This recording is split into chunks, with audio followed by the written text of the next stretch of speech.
Ndiyanamkela ezaseTV-ni ngesiXhosa. uThulani ume nge-BVD kuphela uhlamba impahla zakhe phandle. Wayegqike u-Anathi uye waphathwa zintloni ke wajika wajonga kwelinye icala. Kanti uThulani sembonile uye wambiza ke wamxelela into ba uyahamba namhlanje, ethi ke ucela noxolo kuzo zonke izinto zenzekileyo, like laa nto yenzekayo iveki iphelileyo asoze iphinde yenzeke. Ethi ke akanguye noko umuntu onjalo yena, akayiyo lo type yokwenza ezo zinto. Anathi ke uye wayinto emoyizelayo ke ethi hayi masiyiyeke nanthi masiyiyeke vele loo nto leyo into eleleyo. Then ke uthe ke uAnathi hayibo xa uthi uyahamba uSizwe yena wamkhawulezela kuThulani sithi no suwara ngento kaSizwe asozaphinda abuye.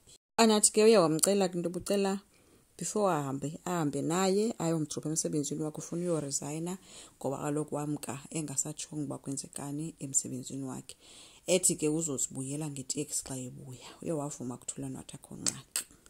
Xa besendleleni ke eya emsebenzini kaAnathi gqi ngabantu endleleni ngasemlanjeni babuza ke bamisa babuza bakwenzekani, wachaza kumuntu bakhona umntana otshonileyo phaa. Kabe khona umzali ke okhalayo ethi lo mntana kudala emnqanda uba makaye ukukhala makaye kudlala kulamanzi. uThulani wabuza ukuba khona umuntu osenceda kodwa akabikho kwamntu. Wakhulula kuThulani wagijima wongena ke emanzini. Anathi wabethulisa lo mama ke sithi hayi uzomkhupha nyani ke wangena uThulani ngelingeni. Worried ke ngono Anathi engamboni engade aphuma uThulani emanzini, wade waphuma ke emphethe ke umntana. So uThulani ubeli Gqeberha again emehlweni kaAnathi. Bamthathile ke umntana bemsa kwiklinikhi ekufutshane apho bafike khona oonesi bebhizi bephungithi kuncokolwa ngamadoda abo abafike eneentombi ezindlini. uThulani wabangathi nangu umntana ngicela nimncede, yathi nesi ebhuti yababona bonke aba bantu bakula line baze apha kuthi kodwa sicela nawe ujoin iline. uThulani uzojoin iline kanjani lo mntana angabhubhana nini? Yathi nesi indlela esisebenza ngayo ke sicela ulinde ke elayinini.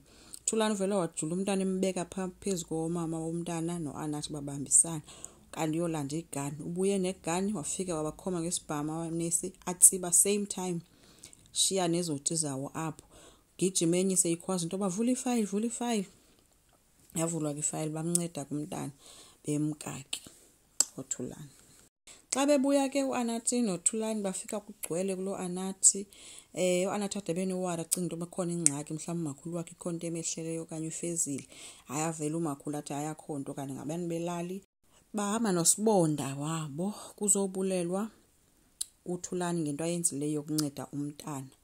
Ebulelwa ke phofu ngegusha ke. Hayi ke yabulela ke uThulani naye sithi hayi bengekho nto ithini into nje. Hayi ke uMatilda sefika sebambelela kuthi hey esana nguMacGyver lo, hey nguVan Damme. Ndiva kuthiwa hayi sana uyenzile into enkulu engasachazekanga ke sana uAnathi ke naye ejonge umntana uThulani. noThulani wabe ejonge ngelalihlo licimeleyo ejonge uAnathi not uMatilda.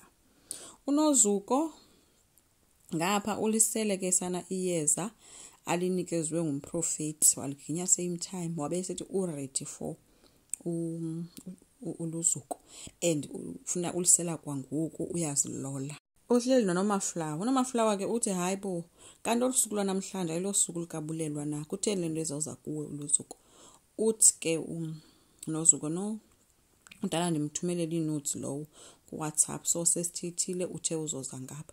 Hayi kuNomaflawa ke ngokuthanda uthetha uthi hayi mina ndazi uba kaloku usuku lwangolwesine lusuku likabulelwa, hayi sanubulelwa noba yiBiltong uyinto eqinileyo phaa kulaa ndlu ngoba kaloku indoda ayifiki kuye iza kuwe oko.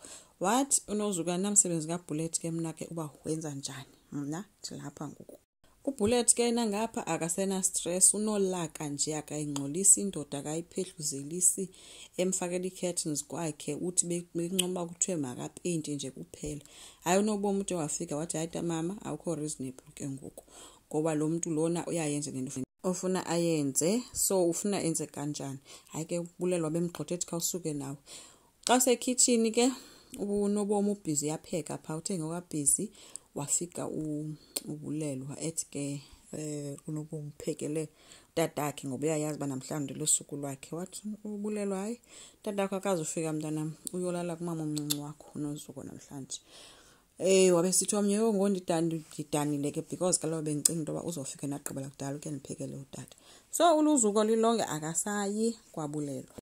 Uthe ke ubulelwa hayi masizityele mntanam ukutya. Wabe sithi ke unobomi hayi mama awukho right ngale nto noba ungafani uthi. Uthe ke ubulela mangathethi into angayaziyo nangahlangenanga nayo. So uluzuko uspende ubusuku kwanozuko. Ngethemba ke loba kunozuko uzawukhetha ke this time. Enkosi ngicela siqhubeke silike, subscribe futhi singakhomenta. Bye.